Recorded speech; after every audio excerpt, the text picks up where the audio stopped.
वर्तमान चेयरमैन का अपना निजी विकास हुआ है, उसके अलावा कोई विकास दादरी शहर का नहीं हुआ है। गठबंधन का माहौल बहुत बढ़िया चल रहा है। बहन जी तो चुप बैठी रहती हैं, वो तो कुछ बोलती नहीं। ये तो तय है कि भाजपा ने 10 साल में काम नहीं किए। ये तो सारे कैंडिडेट भी कह रहे हैं और पूरी दादरी की जनता कह रही है। इस निकाय चुनाव में बसपा तो कहीं से कहीं तक भी नहीं है और बीजेपी के पास आज की डेट में काम बताने के लिए कुछ नहीं है, सिवाय लड़ाई झगड़े और हिंदू मुस्लिम के अलावा कुछ नहीं। काम तो आप देख रहे हो, पूरी नगर पालिका में कहीं भी धूल उड़ रही है। बेटी बढ़ाओ के नारे पे भारतीय जनता पार्टी राजकाज में आई, आज सत्ता में बैठी है, लेकिन बेटियों के सुनने को तैयार नहीं है। हाँ तो भैया इस बार निकाय चुनाव में क्या बा, कौन पीछे बा कौन आगे बा, चलिए बात करेंगे। बताइए क्या माहौल है? माहौल तो देखो, आप शहर में भी घूम करके आ रहे हैं, आपको देखने को मिल ही गया होगा। इस बार जो है माहौल बहुत बढ़िया है और दादरी के अंदर जो है गठबंधन को इस बार सर्व समाज वोट कर रहा है जी।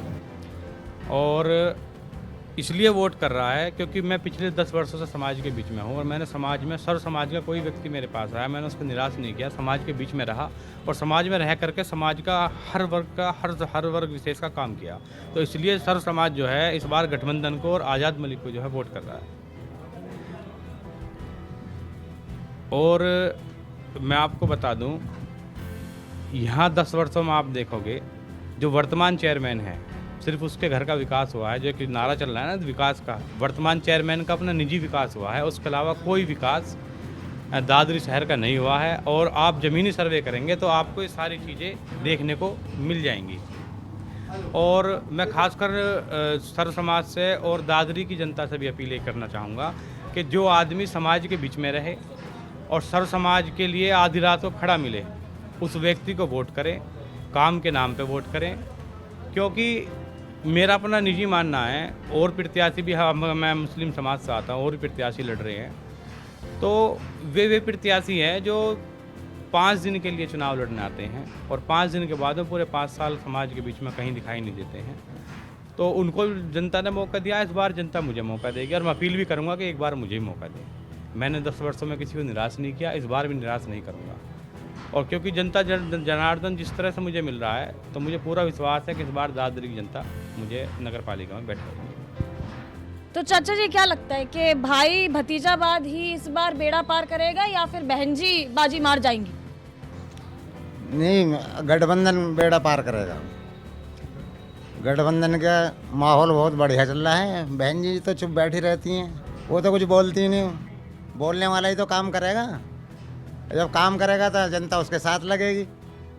जो प्रत्याशी उतारे हैं हमारे RLD का प्रत्याशी है, बहुत मेहनत कर रहा है, बहुत अच्छा। क्या नाम मेरा नाम नूरशेर मेवाती है। हमें ऐसा प्रत्याशी चाहिए जो हमारे बीच में रहे, गरीब मजदूर की फ़ोन पे ही उसके घर पे पहुंच जावे, किसी को घर पे आने की जरूरत नहीं पड़ेगी। अब से 10 साल से बराबर मेहनत कर रहा है लड़का। ऐसा करा है आपने? हुआ है आपके साथ ऐसा? है, हमारे साथ हुआ है। ऐसे कोई एक किस्सा बताइए। मैं किस्सा ऐसा बताऊं, मैं मजदूर आदमी हूं। जहां भी मुझे ज़रूरत पड़ती है किसी भी समस्या का, मेरे घर की समस्या हो या कोई भी परेशानी हो, हारी हो, बीमारी हो, मैं अगर एक फ़ोन कर दूं, कहीं भी हो, मेरे घर की भी मजबूरी आई, मालिक घर पे पहुंचे और घर से मेरी घर वाइफ बीमार होगी, मैं भी घर पे नहीं था, मेरे बच्चे भी घर पे नहीं थे, तुरंत भैया घर पे पहुंचे और हॉस्पिटल शारदा लेके गए और वहाँ से दवाई दिलवा के मेरे घर पे छोड़ के गए। आधी रात कोई भी परेशानी हो, किसी की भी कोई समस्या हो, फ़ोन करते ही वहीं पहुँचते हैं। अच्छा भैया जी ये बताइए कि निकाय चुनाव का दौर है, सारी पार्टी ताबड़तोड़ मेहनत कर रही हैं, रैलियां निकाल रही हैं, बीजेपी हो या सपा हो या बसपा हो, नहीं सपा हो या बीजेपी हो, लेकिन बसपा को हम देख रहे हैं कि बहन जी जो है कोई रैली नहीं निकाल रही, जमीनी स्तर पर आकर कोई मेहनत नहीं कर रही है। क्या वजह क्या है इसके? देखिए ऐसा है, बसपा का तो मैं आपको बता दूं, बसपा तो एक ऐसी पार्टी बन के रह गई है कि किसी भी गड्ढे से आ जाओ निकल करके और पैसों का अटैची पकड़ाओ, टिकट लो और आ जाओ। इसलिए बसपा बहुत पीछे चलेगी और ज़्यादा पीछे चली जाएगी। यही एक बड़ी वजह है कि बसपा का ख़त्म होने का सबसे बड़ा कारण है कि जो प्रत्याशी पैरासूट प्रत्याशी जो उतारे जाते हैं ना पैसे के दम पे, इसलिए बसपा आज खत्म। तो किस तरफ आपका वोट जाएगा? अभी अतीक का हत्याकांड जो हो चुका है उसके बाद ये कहा जा रहा है कि मुस्लिम वोटर्स पे फर्क पड़ेगा, मुस्लिम वोटर्स बसपा के साथ बहन जी का साथ देंगे। क्या लगता है? आप भी ना बोला जाता है। मुस्लिम वोटर्स किसके साथ इस बार है? आजाद मलिक के साथ। आज़ाद मलिक के साथ। जी हाँ, ये ऐसा बंदा है कि हर आदमी का काम आज तक आते रहे हैं, जब के चैम्बर में नहीं थे, इतनी मेहनत किया इन्होंने कि इसका जवाब नहीं। तो इसलिए तमाम जनता इनके साथ है और ये चाहती है कि बस हम एक बार उनको मौका मिल जाए, अब चेयरमैन बन जाए। क्या भैया किसका काम बोलता है किसका नहीं, या फिर झूठे वादों का ऐलान चल रहा है? नया लड़का है, बहुत अच्छा है, शकल से ही मालूम पड़ रहा है, बहुत भोला है, ईमानदार है, तो ऐसा प्रत्याशी चाहिए हमें भी।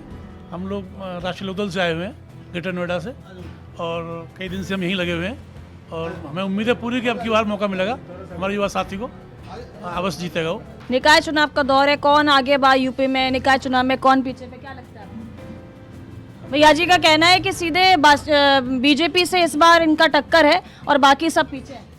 नहीं, अगर बीजेपी से टक्कर होती तो मुख्यमंत्री सड़क पर आ रहे होते, और जो उनके विद्रोही लोग हैं, हर सीट पे उनके लोग आमने सामने लड़ रहे हैं, तो उनके तो घर में बंटवारा हो चुका है। तो बीजेपी मुझे लगता नहीं कहीं फाइट में है, और दादरी की सीट पे दूर तक फाइट नहीं है। हाथ जोड़ रहे हैं उस कैंडिडेट के जो इनकी पार्टी का आदमी है। अब जो आदमी लड़ चुका, पैसा खर्च कर रहा है और जनता से उनका वास्ते 10 साल वो रह चुके हैं, दादरी की जनता इस समझ से जो 10 साल राज कर चुका, तो वो क्या बेहतर काम करेगा, उनका तो देख चुकी जनता। तो दादरी की जनता ये महसूस करती है कि भाई जिनको 10 साल परख चुके हैं उनको मौका नहीं मिलेगा। और राष्ट्रीय लोकदल और चंद्रशेखर जी आज़ाद समाज पार्टी के संयुक्त प्रत्याशी हैं। आज़ाद मलिक नौजवान, बढ़िया शालीन है, नौजवान है और लोगों के बीच में रहने वाला है, वो कार्यकर्ता है जो रात और दिन के बीच में रहा, लोग पसंद कर रहे हैं। और हमें भारी उम्मीद है कि हमारा गठबंधन के प्रत्याशी आज़ाद मलिक जीत जाएंगे और दादरी में बेहतरीन काम करेंगे। अभी हम थोड़ी दूर से आ रहे हैं, वहाँ पे बसपा का प्रचार चल रहा था, बसपा की रैली निकल रही थी। वो लोग बता रहे थे कि जो सड़कें हैं वहाँ की इधर उधर की बड़ी खराब हैं, कोई मतलब विकास का कार्य नहीं हुआ है अभी तक, और बहन जी ही आएंगी और बहन जी ही विकास करवाएंगी। क्या आपको लगता है? देखिए, हर कैंडिडेट को ये कहना चाहिए कि मैं बेहतर काम करूंगा, लेकिन ये तो तय है कि भाजपा ने 10 साल में काम नहीं किए। ये तो सारे कैंडिडेट भी कह रहे हैं और पूरी दादरी की जनता कह रही है। तो ये तो तय हो गया कि भाजपा का कहीं दूर तक नंबर नहीं है। अब जो जनता के बीच में 5 साल से 10 साल से काम कर रहा है, हमें ये पता है कि आज़ाद मलिक पिछले 10 सालों से हर घर में, हर जन के निकट हैं। हर गली मोहल्ले में जो काम हो सकता था बिना पद के, वो काम इन्होंने किया है। पार्टी ने इन पर भरोसा जताया है और हमारे आदरणीय जयंत चौधरी जी और चंद्रशेखर आज़ाद दोनों नेताओं ने कोशिश की है कि भाई हम बेहतर कैंडिडेट छांट के लाएं, और आशीर्वाद दिया है। और हमें मालूम है कि दादरी की जनता बहुत देशभक्त जनता है, विकास को, अच्छे और सच्चे आदमी को पसंद करती है। ये ढोंगी और ऐसे लोगों को जो नफरत बेचते हों उनके साथ नहीं जाएगी, प्यार मोहब्बत से चलने वालों के साथ देगी। और दादरी में इस बार जो जनता की जीत होगी। और जनता क्या लगता है विकास के मुद्दे पर काम होगा या नहीं होगा? निकाय चुनाव का दौर है, भैया बता रहे हैं कि बीजेपी ने 10 साल से कोई काम नहीं किया। नहीं, बीजेपी ने तो काम किया ही नहीं है। निकाय चुनाव मतलब शहरों में नहीं, पूरे प्रदेश में देख लीजिए। इन्होंने तो एक काम किया है, तुष्टीकरण करते हैं, हिंदू मुस्लिम आपस में भाई भाई को लड़ाना। इससे अलग इनका कोई अगर विकास किया हो कहीं पटल पे, पुरानी सरकारों के फीताओं को काटते हुए 5 साल योगी जी को अब तक हो गया, कोई एक काम ऐसा बता दे कि जो इन्होंने अपने पूरे 5 साल में काम किया हो। अभी बता रहे हैं ना, माफियाओं का एनकाउंटर करा रहे हैं, एक के बाद एक, बिल्कुल यूपी में गुंडागर्दी खत्म करा रहे हैं। माफिया तो पहले भी मरते रहे हैं और ये लोग, इनका एनकाउंटर पहली सरकारों ने भी किया है। आतंकवादियों को फांसी भी लगाई है पूरी पुरानी सरकारों ने, इससे मतलब नहीं है। लेकिन आम जनमानस जो है, जिन्होंने पूरे भरोसे से इनको वोटिंग की, उनको क्या दिया? रोजगार नाम इनकी सरकार में नहीं है। इन्होंने झूठे वादे किए कि 2-2 करोड़ लोगों को हर साल हम रोजगार देंगे। पूरा भारत सरकार बता दे, प्रदेश सरकार बता दे कि अपने कार्यकाल में कितने रोजगार दिए। पटल पे इन्होंने कोई काम नहीं किया, सिर्फ भाई भाई को लड़ाया है। और माननीय जयंत चौधरी जी और चंद्रशेखर जी ने एक प्रयास किया है कि जो भाई भाइयों में जो दूरी पैदा हो रही थी उसको एक करने का प्रयास किया। इस गठबंधन में सबसे बड़ा एक मैसेज है भाईचारे को एक करना। और आने वाले निकाय चुनाव का जब परिणाम होगा, गठबंधन के पक्ष में होगा, तो वो धरातल पर उतारेंगे उस चीज़ को। विकास के साथ साथ जो खाइयाँ हो गई हैं उसको पाटने का प्रयास करेगा ये गठबंधन। ये हमारा मुद्दा है। क्या लगता है ये विकास के बसपा से टक्कर है क्या? देखिए, इस निकाय चुनाव में बसपा तो कहीं से कहीं तक भी नहीं है। हमारी जो सीधी टक्कर है वो बीजेपी से है। और बीजेपी के पास आज की डेट में काम बताने के लिए कुछ नहीं है, सिवाय लड़ाई झगड़े और हिंदू मुस्लिम के अलावा कुछ नहीं। काम तो आप देख रहे हो पूरी नगर पालिका में कहीं भी धूल उड़ रही है, कहीं कोई बिजली का काम नहीं, कोई पानी का काम नहीं, खरंजे का काम नहीं। यहाँ की जनता परेशान है, पार्किंग से परेशान है। और जो हमारे ऊपर नेता बैठे हैं योगी जी, मोदी जी, आज बेरोजगारी चरम पर है, शिक्षा की कोई बात नहीं करता है, कोई बिजनेस की बात नहीं करता है, सिर्फ लड़ाई झगड़े हिंदू मुस्लिम। अब आपने भी एक सवाल पूछा कि एनकाउंटर तो पहली भी सरकारों में हुए हैं, लेकिन इनके एनकाउंटर में ये फ़र्क है जब चुनाव आता है तब होते हैं, बस ये फ़र्क है। नहीं तो एनकाउंटर पहले भी हुए हैं, बदमाशी पहले भी। बीजेपी का कहना जीरो टॉलरेंस की नीति है और तरीके से काम कर रहे हैं, कई जगह विकास है, जहाँ जहाँ उनकी प्रत्याशी है, जहाँ जहाँ उनके सरकार है वहाँ विकास है। देखिए कहीं भी कहीं जंतर मंतर के बारे में जीरो टॉलरेंस जंतर मंतर पे दिखाई देगा। देश की बेटियां जो इस देश का नाम रोशन किया अंतर्राष्ट्रीय पटल पर, तो जीरो टॉलरेंस वहाँ देखिए कि भाजपा के सांसद उनके खिलाफ एफआईआर नहीं होती। सुप्रीम कोर्ट के चीफ जस्टिस ऑफ इंडिया ये कहते हैं कि भाई एफआईआर दर्ज करिए, तब एफआईआर दर्ज होती है। और आप अंदाज़ा लगा सकते हैं कि अभी तक कोई कार्रवाई नहीं है। लड़कियां रो रही हैं आपकी, बेटी बढ़ाओ के नारे पे भारतीय जनता पार्टी राजकाज में आई, आज सत्ता में बैठी है, लेकिन बेटियों की सुनने को तैयार नहीं है। आप ऐसी क्या वजह है? तो क्या जो बैठे हैं, जिनके पक्ष में सरकार खड़ी है, पुलिस खड़ी है, वो क्या हैं? एक साधारण व्यक्ति हैं, माफिया हैं, क्या हैं आखिर जिन पर 48 मुकदमे हैं? तो क्या योगी जी, मोदी जी उनके खिलाफ नहीं कुछ एक बात बोल सकते, एक बयान नहीं दे सकते? उन बेटियों के बारे में एक बार खड़े होकर कहो तो सही। आपकी बेटियां रो रही हैं, वो देश के अंतर्राष्ट्रीय। बीजेपी के पास ऐसी कौन सी दवाई है? कोई भी क्रिमिनल अगर बीजेपी ज्वाइन कर लेता है तो बिल्कुल पाक साफ हो जाता है। आप किसी भी स्टेट में जाकर देख लीजिए, कोई भी जिस पे इन्होंने ईडी आईडी सब मुकदमे लगा रखे हैं, वो बीजेपी ज्वाइन करता है तो उसी दिन गंगा जल में धुल जाता है वो। तो जीरो टॉलरेंस की बात तो बीजेपी वाले ना करें। मैं इतने सारे आपको नाम बता दूंगा बीजेपी के जो नेता हैं।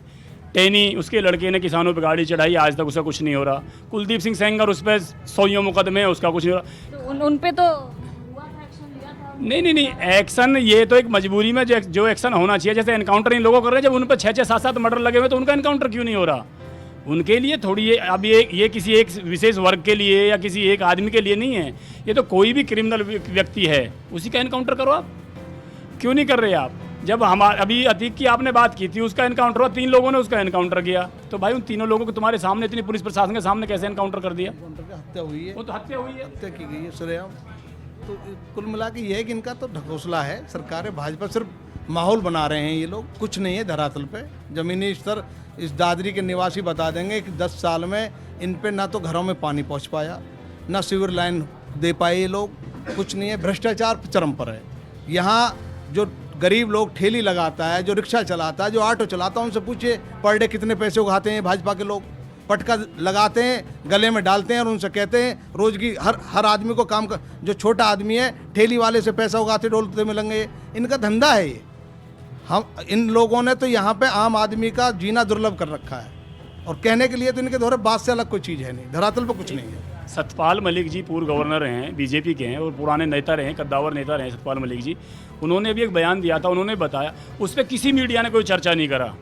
उस पर मीडिया बोलने से तो दूर, उस पर एक बार भी ये क्या है कि सबूत मांग रहे हैं। आप हर चीज़ के सबूत मांगते हो, सिर्फ और जो अपोजिशन वाले हैं उन्हीं से सबूत मांगते हो, और से नहीं मांगते क्या? सतपाल मलिक जी 3-4 बार के गवर्नर हैं, वो मनी मिनिस्टर भी रहे हुए हैं और पुराने बीजेपी के कार्यकर्ता हैं। आज उन्होंने पुलवामा पे जो हमारे 40 शहादत हुई थी उनके बारे में बोला है, तो उस पर कुछ एक्शन नहीं लिया, ना कुछ बताया जा रहा, ना कुछ बोला जा रहा, क्योंकि सब कुछ उन्हीं के हाथ में है। वो जीरो टॉलरेंस की बात करते हैं, लोगों को बरगलाते हैं, कहीं जीरो टॉलरेंस नहीं। आज की डेट में आप किसी थाने से, आप तो पत्रकार हो, आप निकालो ना, सबसे ज़्यादा क्राइम बढ़ा है तो बीजेपी की सरकार में बढ़ा है, भ्रष्टाचार बढ़ा है बीजेपी की सरकार में बढ़ा है, बेरोजगारी बढ़ी है बीजेपी की सरकार में बढ़ी है। इन लोगों पर बात करने के अलावा कुछ नहीं। जब भी कुछ होता है, चुनाव आते हैं, तभी कोई मुद्दा कुछ ना कुछ ले आते हैं। आज टीवी खोल कर देखो, अतीक अंसारी और उसके अलावा अंसारी बंधुओं के अलावा कुछ आ ही नहीं रहा। भाई कुछ काम धंधे की बात पे भी तो इतना बड़ा देश है, लोग भूखे मर रहे हैं, रोजगार खत्म हो गया, उस पर बात करो ना, उस पर डिबेट नहीं करेंगे। महंगाई देखो ना, आप जो एक महिला 500 रुपये का सिलेंडर लेके अपने घर का काम चलाती थी, आज वो 1100 रुपये में सिलेंडर खरीद रही है। आज पेट्रोल कहाँ चला गया, खाने का तेल कहाँ चला गया, दाल कहाँ चली गई, उन चीज़ों पे कोई बात नहीं करेगा। कोई करता है डिबेट? हमें बताइए। अगर करता है तो हम लोगों को बैठाइए डिबेट में, हम भी करेंगे, लेकिन होगी नहीं उस चीज़ पर डिबेट। डिबेट होगी सिर्फ कोई हिंदू मुस्लिम का मुद्दा आ जाएगा, सिख ईसाई का, आज खालिस्तान का आ जाएगा, उस पर पूरे दिन डिबेट चलेगी। आज हमारी बेटियाँ जो गोल्ड मेडल लेके आई हैं, आज वो दिन रात वहाँ रो रही हैं, उस पर कोई मूव नहीं है। 60 केस ऑलरेडी पहले उस पर चल रहे हैं ब्रजभूषण पे, क्यों नहीं बोल रहा कोई भी बीजेपी का नेता, क्यों नहीं आ रहा बीच में? जीरो टॉलरेंस की बात करते हैं, सिर्फ बेवकूफ़ बनाने के लिए करते हैं। जी अच्छा अच्छा, तो इस बार निकाय चुनाव में जनता आरएलडी पर कितना विश्वास कर सकती है? किन किन मुद्दों पर विश्वास किया जा सकता है, या फिर खोखले वादे रहेंगे जैसा कि आपने बताया बीजेपी देखिए, के? निकाय चुनाव स्थानीय मुद्दों पर होता है। जैसे आपने अभी कहा कि विकास का मुद्दा, अभी आप देख लें जो मेन रोड है दादरी की, वो टूटी पड़ी है। नई आबादी की सड़कें टूटी पड़ी हैं, सीवर लाइन नहीं है, पानी नहीं है, ट्रैफिक जाम रहता है। तो ये सब व्यवस्थाएं, जो अव्यवस्था जो होती है, उसके ऊपर निकाय चुनाव में जो लोकल मुद्दे होते हैं उस पर चुनाव होता है। और उस चीज़ को देखते हैं तो यहाँ भाजपा इस मुद्दे पर खरी नहीं उतरी है। जो योगी जी का नारा था जब वो चीफ मिनिस्टर बने थे, उन्होंने कहा था कि हम 15 दिन के अंदर सारे गड्ढे मुक्त कर दो सड़कों को, कुछ नहीं है। अब आप देखिए सूरजपुर में गड्ढे हैं, यहाँ गड्ढे हैं, तो सारी सड़कें टूटी पड़ी हैं। तो वो जो विकास का मुद्दा उनका नारा है वो बिल्कुल असफल नारा है उनका। तो उनकी कहनी और कथनी में बहुत अंतर है। तो इन्हीं मुद्दों पर फिर आप पर विश्वास किया जा सकता है? विकास के मुद्दों पर बिल्कुल किया जा सकता है, क्योंकि दादरी के अहम पाँच मुद्दे हैं। सबसे पहला मुद्दा मैं आपको बता दूं, दादरी में पानी निकासी का सबसे बड़ा मुद्दा है। यदि आधा घंटा बारिश आ जाए तो घुटने घुटनों तक दादरी के अंदर पानी भर जाता है। एक जो सीवर लाइन की सबसे बड़ी समस्या है, इस पर मैं काम करूंगा। एक सरकारी हॉस्पिटल आप देखो बड़ी स्थिति खराब है, उसमें मैं काम करूंगा। लाइट की भी स्थिति बड़ी खराब है। लाइट की भी स्थिति खराब है, उस पर भी मैं काम करूंगा। और सबसे बड़ी स्थिति क्या है कि अगर एक हमारा किसान भाई 200 रुपये की सब्जी लेने के लिए दादरी में आता है तो यहाँ से 5000 रुपये का चालान करा करके जाता है, जिसका सबसे बड़ा कारण है कि दादरी के अंदर कोई पार्किंग की व्यवस्था नहीं है। उसकी व्यवस्था कराऊंगा।